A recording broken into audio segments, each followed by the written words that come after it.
दोस्तों, अगर आपका कोई भी बिजनेस है, चाहे आपका प्रोप्राइटरशिप है, पार्टनरशिप है या फिर अगर आपने कंपनी ही बनाया हुआ है, आपका बिजनेस किसी भी तरह का है और अगर आपने अपने बिजनेस के लिए जीएसटी नंबर लिया हुआ है, तो फिर आपको भूल कर भी एक गलती नहीं करना चाहिए। नहीं तो कल को आप अपना बिजनेस ही प्रॉपर तरीके से रन नहीं कर पाएंगे, आपको बिजनेस चलाने में दिक्कत होगी। तो अब आपको लग रहा होगा कि मैं आखिर कहना क्या चाहता हूँ, कौन सी गलती हो जाती है, फिर कल को दिक्कत होती है। आपके मन में यह सवाल उठ रहा होगा कि मैं कहना क्या चाहता हूँ। दोस्तों, आज जो लोग जीएसटी नंबर ले रहे हैं, उसमें से अधिकतर लोग बैंक से लोन लेने के लिए जीएसटी नंबर ले लेते हैं। और फिर आप सबको अच्छे से पता होना चाहिए, या फिर कई लोगों को पता होगा कि जीएसटी नंबर लेने के बाद आप अगर मंथली स्कीम में हैं या फिर क्वार्टरली स्कीम में है, कंपोजिट स्कीम में है, आप जिस भी स्कीम में फॉल करते हैं, मंथली या फिर 3 महीने पर आपको रिटर्न फाइल करना होता है। और जो लोग रिटर्न नहीं फाइल करते हैं उन पर डिपार्टमेंट फाइन भी लगाता है। अगर आपका बिजनेस कुछ नहीं हुआ है और अगर आप रिटर्न ड्यू डेट मिस कर जाते हैं, तो फिर आपको प्रतिदिन के हिसाब से 20 रुपया प्लस इंटरेस्ट देना होता है। वहीं अगर आपका बिल है तो फिर आपको 50 रुपये प्लस इंटरेस्ट देना होता है।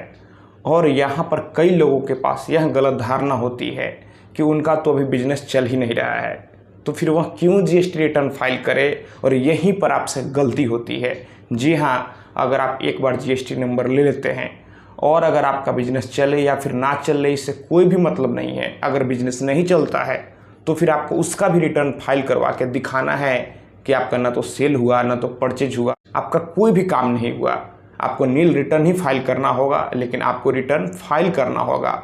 और यहाँ पर होता क्या है कि लोग जीएसटी नंबर ले लेते हैं और लेकर आराम से बैठ जाते हैं और वे अपना रिटर्न फाइल नहीं करवाते हैं। और फिर एक समय ऐसा आता है कि जीएसटी डिपार्टमेंट की तरफ से उनके जीएसटी को सीओ मोटो कर दिया जाता है, कैंसिल कर दिया जाता है।